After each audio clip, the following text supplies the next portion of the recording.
আমরা সবাই Facebook, TikTok, YouTube প্রত্যেকটা অ্যাপস আমরা প্রতিনিয়ত আপডেট করে থাকি এবং আপডেট চাইলে আপডেট করে নেই। যে প্লে স্টোর অ্যাপ দিয়ে আপনারা ফোনটা পরিচালনা করে থাকেন, সেই প্লে স্টোরটা যদি আপনারা আপডেট না করতে পারেন, তাহলে আপনার ফোনটা কিভাবে চলবে? তো আমি আজকে দেখিয়ে দিব কিভাবে আপনারা আপনার প্লে স্টোরটা আপডেট করে নেবেন।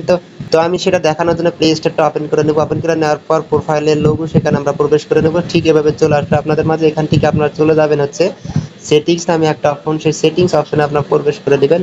সেটিংস অপশনে প্রবেশ করা হয় বন্ধুরা, এখান থেকে আপনারা দেখতে পারবেন হচ্ছে চ্যানেল নামে একটা অপশন, সেখানে আপনারা ক্লিক করে দিবেন। একটু স্ক্রল ডাউন করে চলে আসবে, একটুবারে নিচে চলে যাবেন, দেখবেন হচ্ছে অ্যাবাউট নামে একটা অপশন, সেই অ্যাবাউটে আপনারা ক্লিক করে দিবেন। তো অ্যাবাউটে ক্লিক করতে একটু স্ক্রল ডাউন করে আরেকটু নিচে চলে যাবেন, দেখবেন দেখতে পারবেন বন্ধুরা এখানে চলে আসবে হচ্ছে আপনার প্লে স্টোর আপডেট। এই প্লে স্টোর আপডেট এখানে আপনারা ক্লিক করে দিবেন। দেখতে পাচ্ছেন বন্ধুরা আমার Google play store is updated. আমি এর আগে আপডেট করে নিয়েছি। তো আপনারা ঠিক এভাবে করে আজকের পর থেকে আপনার প্লে স্টোরটা আপডেট করে নেবেন, দেখবেন আপনার ফোনটি আগের থেকে আরো দ্রুত গতিতে চলতেছে।